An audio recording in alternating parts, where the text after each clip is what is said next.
Similia सिमिलिबस क्यूरांटर के भाव से दूर ही कर देती कारण को प्यारे। उलझे हुए हैं वो तो बीमारियों में, हम तो बीमार ही रहने लगे थे। कि 25,000 स्टोन में डिजॉल्व करके उसका डाटा रखा। कि मुझे बहुत गर्व होता है जब 27 mm की गॉल ब्लैडर के स्टोन मेल्ट हो करके और लोग आ करके रिपोर्ट दिए हैं। सत श्री अकाल, सलाम। मैं हूं अमरीश श्रीवास्तव और आप देख रहे हैं नेटवर्क 24। स्वागत है आप सभी का खास कार्यक्रम शख्सियत।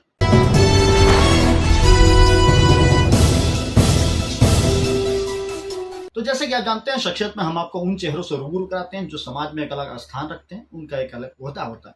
तो इसी क्रम में आज हमारे साथ एक ऐसे शख्सियत मौजूद हैं जिन्हें लिंकअप बुक ऑफ रिकॉर्ड से भी सम्मानित किया जा चुका है। इनके बारे में बताएं तो जो सब एक इम्पॉसिबल होता है, जो बिना सर्जरी के ठीक नहीं हो सकते, ऐसे तकरीबन 25,000 मरीजों को ठीक कर चुके हैं। इनको कई सारे इंटरनेशनल अवार्ड भी मिल चुका है। हमारे साथ मौजूद हैं होम्योपैथी के डॉक्टर एसबी तिवारी जी। तो बात करते हैं डॉक्टर साहब, नेटवर्क 24 में आपका बहुत बहुत स्वागत है। बहुत बहुत धन्यवाद, बहुत बहुत धन्यवाद आपके चैनल को। डॉक्टर साहब, जैसे कि आजकल एलोपैथ के नाम पर लोग भागते हैं। हालांकि ये कहा जाता है कि जो पुराने पद्धति है वो आयुर्वेद और होम्योपैथ होता है, परंतु फिर भी आज चकाचौंध की दुनिया है, शायद इसलिए हमें ये लगता है कि लोग भागते हैं। आपका क्या कहना है इस बारे में? देखिए, मैं होम्योपैथी के बारे में मैं एक कवि हृदय के होने के नाते मैं आपको एक अपनी लाइन से शुरुआत करता हूँ, तो शायद मेरी ये लाइन ही बता देगी कि होम्योपैथी क्या है। सिमिलिया सिमिलिबस क्यूरांटर के भाव से दूर ही कर देती कारण को प्यारे। उलझे हुए हैं वो तो बीमारियों में, हम तो बीमार ही रहने लगे थे। तो ये है होम्योपैथी। यानी होम्योपैथी कहती है we treat the patient not the disease. हमारे यहाँ बीमारी नहीं है तो हम बीमारी में उलझने की जरूरत ही नहीं है। हमारे यहाँ तो बीमार है, हम पेशेंट को ठीक करते हैं। बीमारी कोई भी होती है, ठीक हो जाती है। तो ऐसी अद्भुत चिकित्सा पद्धति से हम लोग जुड़े हैं और हम लोगों का भाग्य नहीं सौभाग्य है। तो बस यही होम्योपैथी है। डॉक्टर साहब, जैसे कि एलोपैथ में जाते हैं तो वहाँ सेगमेंट हो जाता है। गैस्ट्रो हो गया, न्यूरो हो गया, यूरो हो गया, ऑर्थो हो गया, तमाम तरह के सेगमेंट आते हैं। हालांकि होम्योपैथी में ऐसा नहीं देखने को मिलता है। तो कौन कौन सी बीमारियों का इलाज आप करते हैं और कैसे होता है? देखिए, सेगमेंट देखा जाए तो हर जगह है। और सेगमेंट क्या होता है ना कि कभी कभी हम मतलब एक कागजी रूप से बनाते हैं और कभी कभी सेगमेंट हम अपने व्यक्तित्व के दम पे बना लेते हैं। तो देखिए, एक कार्य करते करते और झुकाव होते होते व्यक्ति अपनी एक दिशा बना लेता है और वही दिशा उसी तरह के उसी में कार्य करते करते उसमें तल्लीनता ही उसके लिए वो स्पेशलिस्ट बना देती है। तो जहाँ तक हम अपनी बात करें तो ऐसे तो होम्योपैथी चिकित्सा पद्धति में मैंने शुरू में ही आपको बताया कि हम व्यक्ति का इलाज करते हैं, पेशेंट का इलाज करते हैं, कोई बीमारी नहीं है। लेकिन इसमें भी मैं आपको बताऊं कि मेरा सौभाग्य है कि आज की परिस्थिति की जो सबसे ज्वलंत समस्या है आज किडनी की। जो हमारा खान पान रहन सहन इतना दूषित हो गया है, हम मानसिक रूप से इतना ज्यादा मतलब परेशान हैं कि कहीं ना कहीं हमारा ब्लड प्रेशर, हम हाइपरटेंशन में, हम गैस्ट्रिक समस्या हो, नींद की समस्या हो, ऐसी तमाम समस्याओं से इतना उलझ जाते हैं। और उसमें भी कुछ गलत दवाओं का ऐसा अचानक हमारे शरीर में प्रयोग हो जाता है जो हमारी किडनी को खराब कर देती है। और सौभाग्य से हम होम्योपैथी चिकित्सा पद्धति के द्वारा किडनी के मरीजों में एक उनके चेहरे पे मुस्कान लाने की कोशिश कर रहा हूँ। और सचमुच में बताऊं, जब पेशेंट आगे कहता है कि डॉक्टर साहब मुझे आराम मिल गया और इसके बारे में तो बताया गया था कि इसका इलाज ही नहीं है, तो सचमुच में साथियों भाई सब ऐसा लगता है कि वाकई मैं इतनी अद्भुत चिकित्सा पद्धति से कैसे जुड़ा, मेरा कितना सौभाग्य था। डॉक्टर साहब, अभी मैं आपके जैसे ही क्लिनिक में एंटर हुआ, यहाँ पर देखा आपने कई सारे बोर्ड में नाम अंकित किए हैं, जिसमें पथरी हो गए, किडनी के स्टोन पथरी हो गया, गॉल ब्लैडर का हो गया, तमाम जगह की जो है आपने स्टोन्स निकाले हैं। हालांकि एलोपैथ कहता है कि जीबी का किडनी ऐसे डिजोल्व नहीं हो सकता, वो ऑपरेट करके उसको पुल आउट कर देते हैं, बाहर निकाल देते हैं। तो क्या होम्योपैथी में ऐसा संभव है कि गॉल ब्लैडर का पथरी, हालांकि बाहर नाम लिखे हुए थे, परंतु हम आपसे जानना चाहते हैं कि क्या ये डिजोल्व हो सकता है? देखिए, पहले तो हम बात कर ले पथरी के। आपने नाम लिया कि 25,000 पथरी। जी। तो देखिए, ये जो डाटा रखने के पीछे भी मेरी एक बहुत दर्द भरी कहानी है। जब हम किसी चीज को कहते थे तो लोग, शुरुआत के दिनों की मैं बात कर रहा हूं जब मैं प्रैक्टिस शुरू किया था सन 2000 के आसपास की, तो लोग कहते थे कि ऐसा कैसे संभव है, जैसे आपने भी कहा जी। कि ऐसे कैसे संभव है। तो उसमें मेरी मजबूरी कह लीजिए या कुछ कर गुजरने की तमन्ना कह लीजिए। भाई कहा जाता है कि प्रत्यक्ष से किम प्रमाणम। जब हमारे पास पेशेंट आके कहा कि सर मैं ठीक हो गया, तो कोई कुछ भी कहे। आप बताइए, अगर अमरीश जी मेरे सामने बैठे हैं और कोई कहे कि नहीं अमरीश जी तो यहाँ आए ही नहीं थे, तो मेरे सामने जब आए थे तो मैं उसको मानूंगा, कि कोई कहेगा हम उसको मानेंगे। ठीक उसी तरह से हमने भी देखा कि पथरी के संदर्भ में लोगों के दिलो दिमाग में बहुत भ्रांतियां हैं। तो मेरी जिज्ञासा हुई जब पेशेंट आके कहने लगा कि डॉक्टर साहब मुझे तो आराम मिल गया, मैं ठीक हो गया, मेरी रिपोर्ट नॉर्मल। मेरी जिज्ञासा बस कह लीजिए या कुछ आगे करने की तमन्ना कह लीजिए, मैं पेशेंट का नाम, और उस समय तो ज़्यादा मोबाइल नहीं था, तो उसका एड्रेस नोट करना शुरू किया। फिर धीरे धीरे जैसे जैसे मोबाइल आई, फिर हमने अपनी पत्रिका के माध्यम से, जो हमारी ये पत्रिका है आप देखें, इसमें हमने डाटा अपना कलेक्ट करना शुरू किया।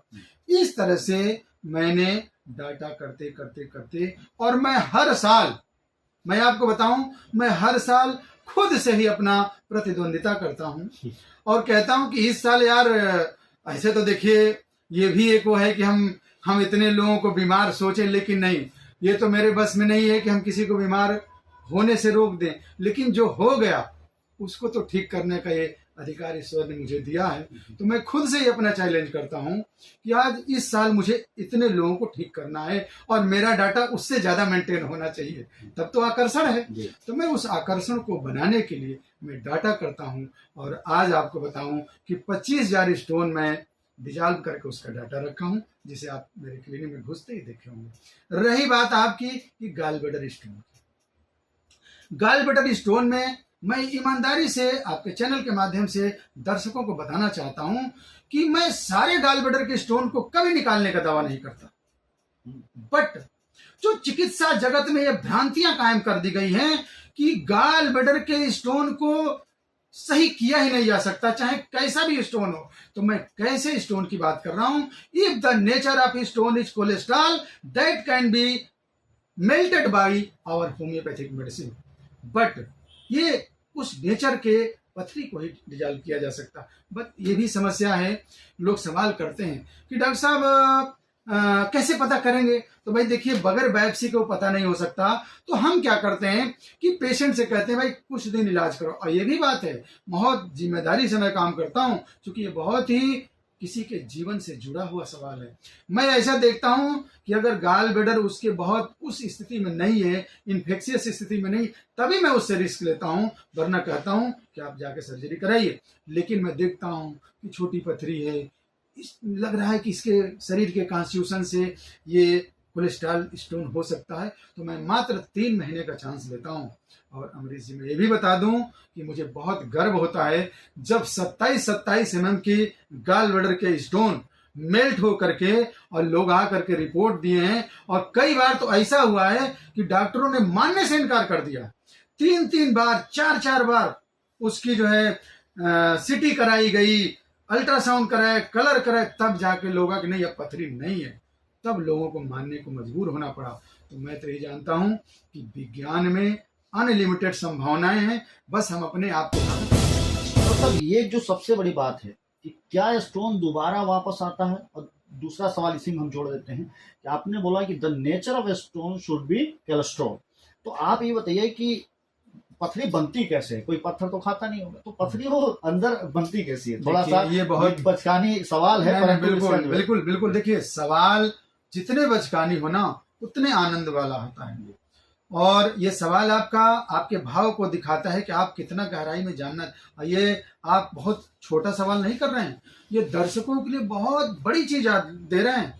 तो देखिए, गॉल ब्लैडर के स्टोन की बात करें तो गॉल ब्लैडर के स्टोन को बनने के पीछे कोई बहुत ऐसी चीज नहीं। हाँ, ज्यादातर हमारा जो आजकल खान पान, फास्ट फूड का जो मतलब चलन हो गया है, हम कोलेस्ट्रॉल वाली चीजें लेते हैं, हमारे शरीर से पसीना नहीं निकल पाता है, जो कोलेस्ट्रॉल फैट हमारे बॉडी में डिपॉजिट होते रहते हैं, ये सबसे बड़ा मेजर कारण होता है। इसके अलावा और भी तमाम कारण हैं जो अननोन होते हैं। बहुत लोग ऐसे मिलते हैं, सर हम तो कुछ नहीं खाते, हमारी दिनचर्या बहुत अच्छी, पर उनको भी गॉल स्टोन देखा गया है। तो ऐसे कोई एग्जैक्ट कारण नहीं है, बस ये समझिए कि हो गया तो उसका दुर्भाग्य। डॉक्टर साहब, जैसे कि अभी यूट्यूब या फिर व्हाट्सएप में एक मैसेज चलता रहता है आजकल, हर कोई जैसे डिजिटल तो हो ही गया, लेकिन फोन पे लोग उनका हर किसी के स्क्रीन टाइम 4 घंटा से कम नहीं आज के, तो उसमें एक मैसेज आता है, एक नाजा नाजा करके आता है, जो सर्पदंश को लेके कहा जाता है कि इसको जीभ पर डालने सही होता है, और हालांकि इसकी दवा तो कोई है नहीं एंटीवेनम के अलावा, जैसे कि हम जानते हैं। तो क्या नाजा नाजा वाकई काम करता है? ये सबसे बड़ा सवाल दर्शकों का रहता है होम्योपैथी की जब बात आती है। देखिए, जहाँ सर्पदंश की बात है, स्नेक बाइट की बात है, तो देखिए उसमें भी स्टेज है, किस तरह का सांप आपको काटा है, मरीज की कंडीशन क्या है। तो देखिए नाजा बहुत हेल्पफुल हो सकती है, लेकिन उसके साथ ही साथ और भी जो आवश्यक इक्विपमेंट है, आवश्यक जो दवाएं हैं, व्यवस्थाएं हैं, हम यही कहेंगे कि पेशेंट फर्स्ट है, उसे जैसे भी, और हमारे हैनिमन साहब ने भी कहा है कि where there is acute and emergency you can take help of palliative medicine. तो वैसे कंडीशन में नाजा भी बहुत अच्छा काम करेगी, बट उसके साथ साथ पेशेंट के कंडीशन के हिसाब से अगर जरूरत पड़ता है तो उसे इंजेक्शन से या जैसे भी हो पेशेंट की हेल्प होनी चाहिए। अगर उसके अंदर पॉइजन है तो पॉइजन निकालने की व्यवस्था होनी चाहिए। मतलब पेशेंट को बचाने के लिए कोई भी अस्त्र अपनाना है। नाजा भी बहुत अच्छा काम करती है, बट उसके साथ साथ आप उस चीज को भी ऐसे कंडीशन में लें। बड़ा सटीक आपने आंसर दिया कि प्राथमिक उपचार के लिए नाजा परफेक्ट है। हाँ, अच्छा, एक बात और, जैसे कि अभी आज के डेट में एमआरआई आ गई है, अल्ट्रासाउंड आ गया है, एमआरआई भी कहते हैं, एमआरसीपी या सीपी, तमाम तरह की जांचें आ गई हैं जिससे पता चल जाता है नेचर ऑफ स्टोन कहाँ पे। लेकिन जैसे कि आप 25 साल से आप कर रहे थे, इसके पहले से भी होम्योपैथी चलती आ रही है, तो बिना जांच का कैसे पता चलता है कि मरीज को समस्या कहाँ पे है और कितने mm का है? ये कैसे पता करते थे पहले के लोग? अब देखिए पहले के लोग, कहा जाता है ना कि man is slave of circumstances, मनुष्य परिस्थितियों का दास होता है। पहले क्या होता था कि जैसे जब से देखिए मोबाइल आया तो हम लोग जो लोगों ने सारे नंबर सारी चीजें भूल गए, सब मोबाइल में देख लेते हैं, इसलिए कि हमारा माइंड उसी हिसाब से सेट हो जाता है। तो पहले के चिकित्सा पद्धतियां, चाहे चिकित्सक लोग, मतलब चूंकि ऐसी व्यवस्था थी नहीं, तो माइंड इतना वहां तक पहुंचाते थे कि उनको अनुभव हो जाता था और अनुभव से वो गेस कर लेते थे। आज भी हम लोग भी देखिए, हमारी होम्योपैथी कहती है कि pathological finding only my helper not my master, ये मेरा मालिक नहीं है। हाँ, कहीं कहीं जरूरत पड़ती है तो हम लोग कोशिश करते हैं, लेकिन पेशेंट उसकी आउटक्राई, उसकी फीलिंग, उसकी बात बहुत कुछ बयां करती है। और कहा जाता है ना कि खत का मजबून ही ना लिफाफे के अंदर क्या है काफी होता है, word to the wise is enough. तो कहने का मतलब कि आप किस ढंग से, अब बात देखिए, कहना नहीं चाहिए, मैं एक चिकित्सक होने के नाते मैं ये बात नहीं कहूंगा, लेकिन कहीं ना कहीं हम जांच के नाम पे मरीजों का शोषण भी कर लेते हैं। जो चीज मुझे पता चल जाए कि हाँ ये मेरे बुद्धि से भी इसकी बीमारी समझ में आए, हम वहां भी जांच कराते हैं। तो मैं तो ऐसे भाइयों से भी कहना चाहूंगा कि भाई जांच हेल्पफुल हो सकता है, लेकिन जांच से ही सब कुछ हो सकता है ये भी संभव है। मैं यही चाहूंगा कि चिकित्सा जगत में कुछ थोड़ी सी, भाई देखिए चिकित्सक का एक धर्म भी होता है कि पहला धर्म है उसका उसके जगह पे रखना और पूछना है खुद से, अगर खुद को ऐसा होता क्या चाहता मैं उससे, जो भाव मन में आए उसे मूर्त रूप देकर पहला धर्म निभाएं। तो अगर हम चिकित्सक होकर के अमरीश जी को क्या परेशानी है, अगर मैं ये समझूं कि ये परेशानी मुझे होती और मुझे एक चिकित्सक किस भाव से देखता, क्या करता, अगर ये भाव मेरे मन में आ जाए तो समझ लीजिए चिकित्सक का पहला धर्म निभ गया। और हर चिकित्सक को ऐसा करना चाहिए। डॉक्टर साहब, अब आखिर 2 क्वेश्चन पूछूंगा आपको। एक, जो अभी आपको कौन कौन से अवार्ड्स मिले हैं और कहाँ कहाँ मिले हैं? हालांकि बाहर तो मैंने देखा था, परंतु आप एक बार हमारे दर्शकों को भी बता दें कैसे कैसे अवार्ड मिला है। आगामी भी कुछ अवार्ड्स हमने सुना कि मिलने वाले हैं आपको, जर्मनी में भी आप जाने वाले हैं, तो एक जरा बताइए, एक संक्षिप्त विवरण दीजिए। देखिए, अवार्ड की बात करें तो कहा जाता है कि हवा का काम है चलना, दिए का काम है जलना, वो अपना काम करते हैं मैं अपना काम करता हूँ। बहुत देखिए, अवार्ड तो एक मतलब सूचक होता है, कि एक प्रतीक होता है। हम्म, रही बात कि आपकी, तो देखिए अभी हम पिछले साल मलेशिया गए थे, वहाँ भी हमें इंटरनेशनल अवार्ड मिला किडनी के क्षेत्र में। ज़्यादातर अवार्ड मुझे किडनी के क्षेत्र में ही मिल रहे हैं। अभी दुबई में मैं अल बुर्ज होटल में हमें सम्मानित किया गया। देखिए हमारी वो लगी हुई है जी। ये अनुपम खेर जी के हाथों।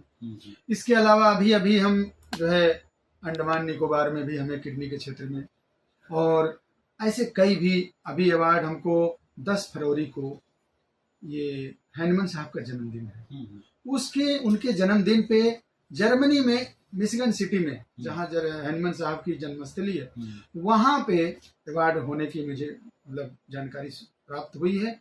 तो इस तरह से, और अपने देश में तो तमाम अवार्ड हैं। और मैं आपको एक अपनी बात बताऊं कि कुछ दिन पहले की बात है, पिछले साल की बात है। ये फिनलैंड के एक इंजीनियर साहब थे, यहाँ लखनऊ में किसी प्रोजेक्ट पर काम करने के लिए वो 3-4 महीने के लिए आए हुए थे। संजोग से उनके ऑफिस के एक बंदे को मेरे बारे में थी, हमारे यहाँ से दवा लेते थे, और उनके वो पथरी थी पित्त की थैली में। उन्होंने उनसे कहा कि एक डॉक्टर साहब हैं, पित्त की थैली पथरी भी निकल जाती है। तो बड़ा पहले चौंका, जैसे आप चौंका, कोई भी ये सुनता है थोड़ा चौंकता जरूर है। तो कहा ऐसा कैसे होगा? तो कहे चलिए दवा ले, विश्वास नहीं हो रहा था। उन्होंने दवा लिया, 15 दिन में उनके दर्द उठ कम हो गई, उन्हें बड़ा आराम मिला। पेट ओट में थोड़ी कब्जियत रहती थी, मिचली आती थी, लेटने उठने में उनको परेशानी होती थी, तो उन्हें बड़ा आराम मिला। उनको जिज्ञासा बढ़ी, कहे ठीक है डॉक्टर साहब, हम 3 महीना का रिस्क लेते हैं। और देखिए ईश्वर की कृपा है, हम अपने बजरंगबली को मानते हैं। हम कहते हैं कि देखिए जब तक हम ईश्वर के साथ नहीं चलेंगे ना, किसी न किसी का सपोर्ट चाहिए, तो हमारे साथ बजरंगबली की कृपा जरूर रहती है। मैं कहा प्रभु मेरी इज्जत बताओ, अपने भारत की बात है। तो 3 महीने बाद आपको बताऊं, उन्होंने जांच कराया, गायब। वो बंदा बिल्कुल हतप्रभ रह गया। फिर दोबारा कराया, तिबारा कराया, और इसके बाद चूंकि वो राजदूत टाइप के थे, तो जा करके अपने गवर्नमेंट से मेरे बारे में उन्होंने चर्चा की और पूरा प्रोजेक्ट बना करके दिए कि आओ डॉक्टर एसबी तिवारी, आप फिनलैंड में काम करो, आपका ये पैकेज है। हम के भाई साहब, अपना देश सबसे प्यारा है, हम 2-4 दिन के लिए कहीं जरूर जाएंगे, लेकिन देश में काम करेंगे। हमारा देश अपना सबसे प्यारा है। तो इस तरह से मैंने, मतलब यह है कि आज भी कभी कभी फ़ोन करते हैं, बड़ा अच्छा लगता है। और इस तरह से जब मतलब वाकई कोई अद्भुत चीज़ होती है ना, बहुत अच्छा लगता है। भाई साहब, लगता है कि वाह रे होम्योपैथी, मैंने तुम्हें सब कुछ दे दिया, मान सम्मान मिला, और सबसे बड़ी चीज़ है कि आप लोगों का इतना भरपूर प्यार मिला। कहाँ कहाँ से लोग आते हैं? जैसे ये तो विदेशों की बात हो गई, अपने भारत में कहाँ कहाँ से लोग, यूपी के बाहर से भी आते हैं कि यूपी के आते हैं, कहाँ से आते हैं? और इसमें एक सवाल और ऐड कर दे रहा हूँ कि चार्जेस क्या लगते हैं, मतलब ये भी बता दीजिए। देखिए आज के डेट में ईश्वर की बहुत बड़ी कृपा है कि आज ऑनलाइन और ऑफलाइन दोनों तरह से हमारी क्लिनिक है। और हमारी क्लिनिक लखनऊ, आजमगढ़, गाजीपुर, नैनीताल में हमारी सेवाएं हो रही हैं। इसके अलावा बहुत ऐसे चिकित्सक हैं जो हमसे जुड़ करके, वो यूं कह लीजिए कि फ्रेंचाइजी के माध्यम से मुझसे जुड़े हुए हैं, सलाह लेते हैं। कुछ दवा मैं बता देता हूँ, कुछ अपने यहाँ से दवा भेज देता हूँ। तो इस तरह से आपको मैं बता दूं कि देश का ऐसा कोई जिला, कोई कोना वर्तमान में नहीं छूटा होगा जहां मेरे 10, 20, 50 पेशेंट नहीं हैं। प्रतिदिन लगभग 15 से 20 पैकेट मेरी दवाएं बाहर जाती हैं और लोग मुझसे जुड़े हुए हैं। रही बात आपके ऑफलाइन, तो ऑफलाइन में हमें लग रहा है लखनऊ में हमारे पूरे यूपी, बिहार, बंगाल तक के लोग, भाई किसी की दवा 3 बार 4 बार गई तो कहता है सर बिना दिखाए जब इतना आराम है तो एक बार हम आपको दिखा लेते हैं। तो लोग आते हैं और मिल करके जाते। बहुत लोग तो जैसे एक मोटर न्यूरॉन डिजीज है, तो उसमें क्या है कि जैसे ज़्यादातर कहा है कि इसका इलाज नहीं, लेकिन उसमें भी कुछ पेशेंट बहुत मतलब रिस्पांस पा रहे हैं। बहुत पेशेंट जिसे को चलने में दिक्कत थी, उठ नहीं पा रहा था, उठने लगा, उसको जिज्ञासा हुई तो मुंबई से आकर के मिलता है, आकर के क्लिनिक में आता है, मिलता है, हमें बड़ी खुशी मिलती। बहुत लोग ऐसे होते हैं जो बुला ले भी लेते हैं। अभी मैं पश्चिमी मेदिनीपुर गया था, तो अभी अहमदाबाद गया था, अभी मतलब लोग अपने बुला भी लेते हैं, तो हम कुछ अपना टाइम उसी में मैनेज करके जाकर उनके घर भी देख लेते हैं। और इसके अलावा आप यूँ समझिए कि मेरा सौभाग्य है कि आज देश के साथ ही साथ विदेशों में भी दुबई है, श्रीलंका है, नेपाल है, पाकिस्तान है, बांग्लादेश है, इस तरह से बहुत देश में हमारी दवाएं जाती हैं। ठीक है डॉक्टर साहब, अब जैसे मरीज मिलना चाहें तो आप अपना एड्रेस बता दीजिए, कहाँ पे आके मिल सकते हैं लखनऊ में, और कैसे संपर्क टाइमिंग क्या है?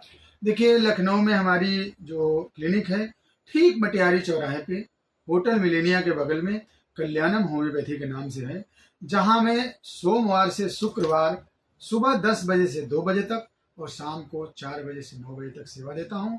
सैटरडे संडे हमारी जितनी बाहर की ब्रांचें हैं। तो आप थे डॉक्टर एसपी तिवारी, जो 25,000 से ज़्यादा किडनी स्टोन और अलग अलग तरह के स्टोन निकाल कर लिम्का बुक ऑफ रिकॉर्ड में अपना नाम दर्ज करा चुके हैं, और विदेशों में भी अपने ख्याति प्राप्त करके, जैसा कि आपने सुना कि पाकिस्तान, इंडिया, नेपाल, फिनलैंड और श्रीलंका जैसे अपने जो एशियाई देश हैं उसमें तमाम सेवाएं देकर भारत का भी नाम रोशन कर चुके हैं। ऐसी तमाम शख्सियतों से हम आपसे मुलाकात करवाते रहेंगे। अपना प्यार और आशीर्वाद देने के लिए हमारे चैनल को सब्सक्राइब करें, और देश दुनिया प्रदेश की सारी खबरें पढ़ने के लिए लॉग इन करें हमारा वेब पोर्टल www.network24news.com या फिर www.network24news.in।